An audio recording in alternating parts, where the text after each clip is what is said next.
Hey,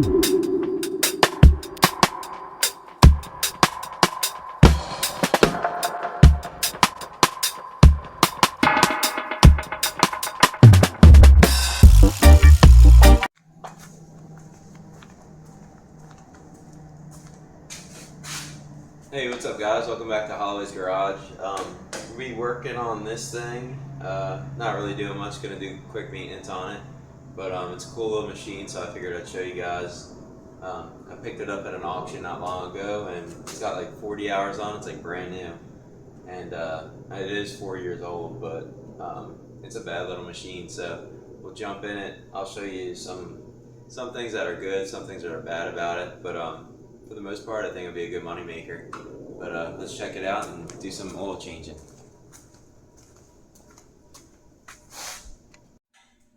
So I scooped this thing up at the auction not long ago and I thought it would be great to get into small yards and stuff. It's called a Ramrod 3300. Supposedly it can lift like 3,300 pounds. I kind of doubt it, but maybe. I don't know. But it looks like a stout little machine. It's got 42 hours on it. It's got a little Kubota Diesel, a little 3-cylinder. So the thing's literally brand new. And they're made up in Canada. I tried to look the company up, and they're actually, I guess they went under. So like getting parts for this might be a little tough, but I mean for the most part, it looks like they're using all name brand stuff. So like you got the Kubota, and then you got like a Hayes pump in here.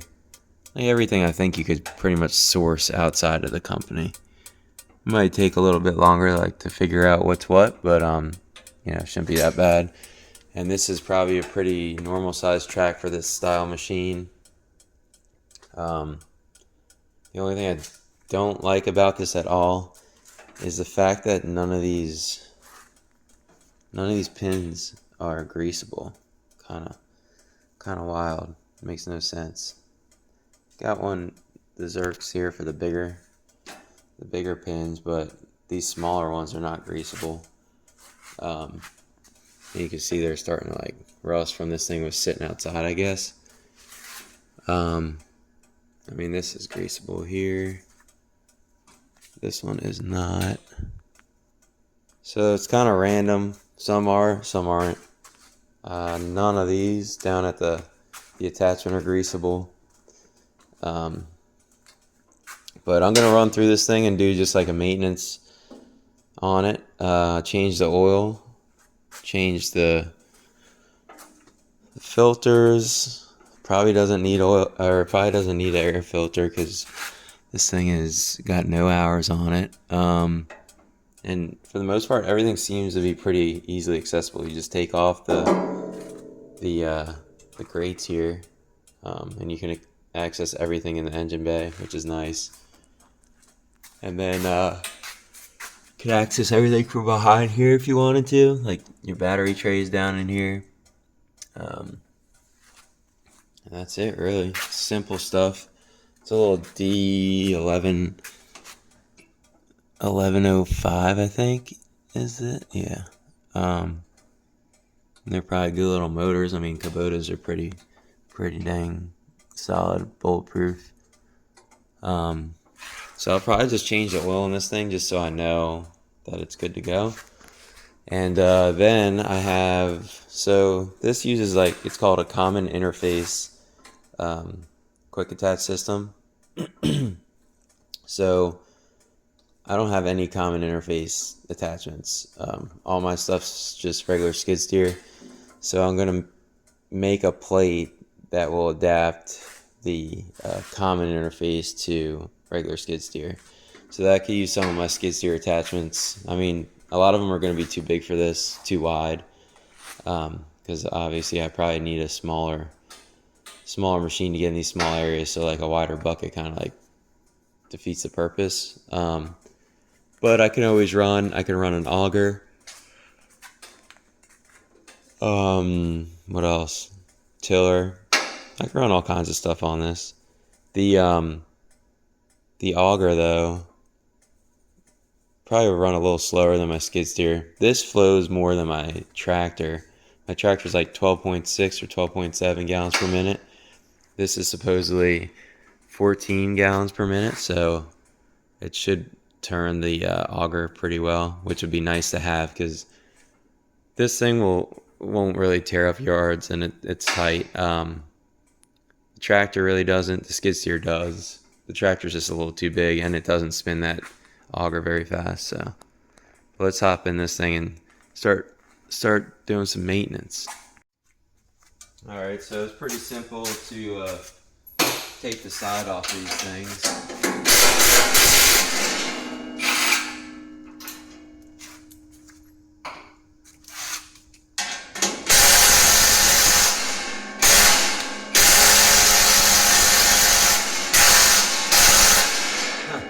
Maybe not.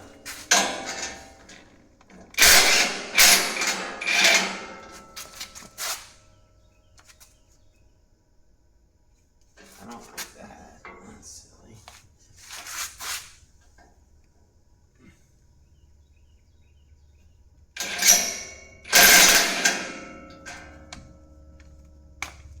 Some of these, like these two, have welded nuts. This one does not.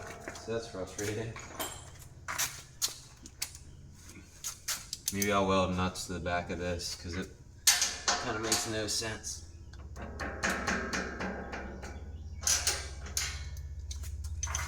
Like, why would they do it for those two and not these two?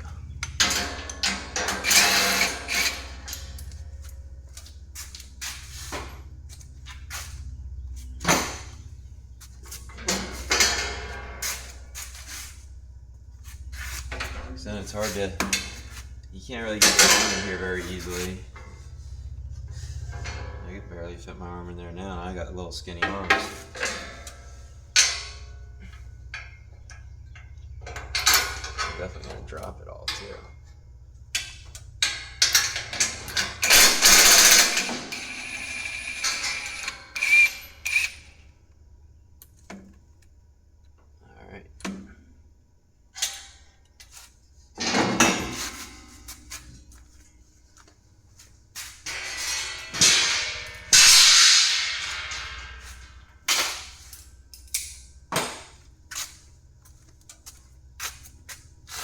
So here we go. Simple enough. I just gotta find the oil drain on this thing. I don't really, oh, I see it down below. It's kind of a pain in the butt. I'm gonna have to find a piece of tubing because the oil drain's right there. It looks like it's just a twist valve, so I'll find a piece of tubing, rubber tubing, do that. And I'd imagine this thing has never had an oil change, I don't think, because this is probably the original filter. So I'm sure it would be due. Guess well, this is still good. It says 75 hours. I'm good for. I'll change that in a little while. Everything else is pretty solid on this. It's literally it's brand new, so kind of exciting. So these things they run like 20, 25 grand maybe. I scooped this thing up, with fees and stuff for under 10, so hard to beat. Alright, so I hooked the hose up to it. There's no way for it to gravity feed, so I got it jacked up. I'm going to drill a hole in the bottom of the pan here and then just feed the line down through the bottom. Then I'll get like a grommet or something plugged in there so like it won't get full of mud and dirt when I'm using this thing. And then that way I don't have to drop the pan every time I need to change the oil either. So that'd be nice. So yeah, I'm just going to drill that hole. Not going to have like the best view. I'll just use that step bit. But yeah, I'll do that real quick. Then we'll start draining it. Alright, drilled that little hole. Now let's pop this puppy open. Here we go. Nice. I don't know why they wouldn't do that from the factory. Like, it's almost impossible unless you pull the pan every time to change the oil. Unless you want to get oil all over the pan, lower it a tiny bit and let it leak out. I don't know. But I'm gonna take it off the jack stands now. We should be sitting pretty. Alright, I greased the few fittings that there are in this machine. There's one here and here for those lower pins. There is none on any other pins, basically. Then just these two in the front. And then this guy here. Kind of bizarre. Like, I don't understand why they didn't put any... There's no grease fittings on any of this stuff. But some of the stuff wasn't really thought through, I guess, really good. But so now changing the oil will be easier. So that's nice. And that's it, really. Now just pull the filter. We'll swap filters and fill it back up. So this oil is extremely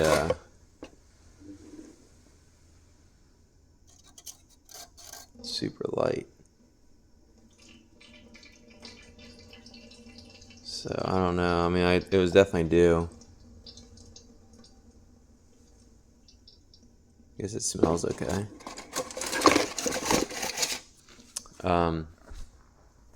So I got a new filter. I use Wix filters usually.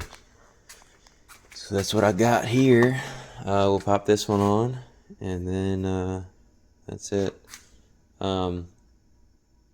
Yeah, simple. This only takes like 1.5 gallons, like I said, and then it's easy. All right, got her filled up. I rigged this thing up just so I can get to the oil fill there. But yeah, that's it. It's a pretty good little machine though. I'm excited to make some money with it. And next thing I'll do, I'll make a video. I mean, it's not really exciting, but I'll just make a video of the plate that I made. Because you can buy them, but they're like $1,000. And I just bought the plate like this.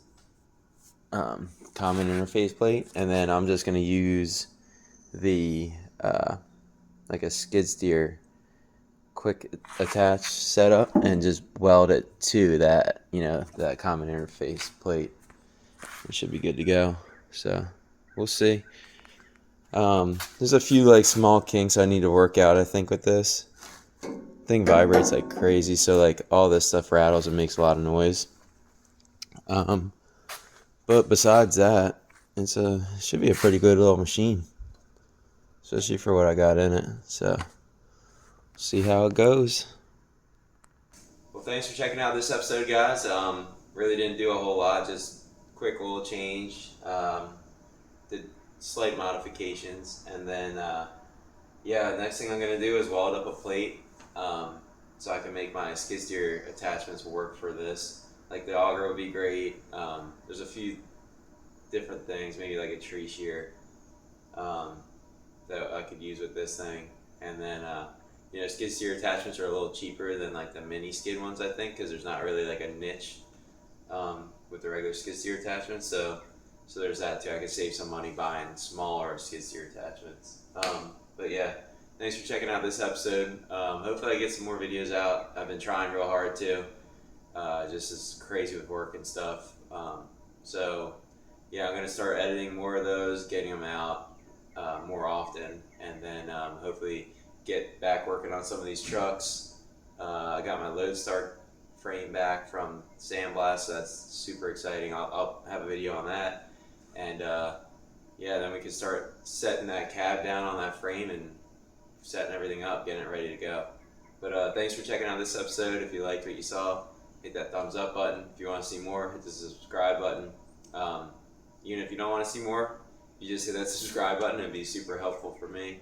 And I appreciate y'all checking this out. Thanks.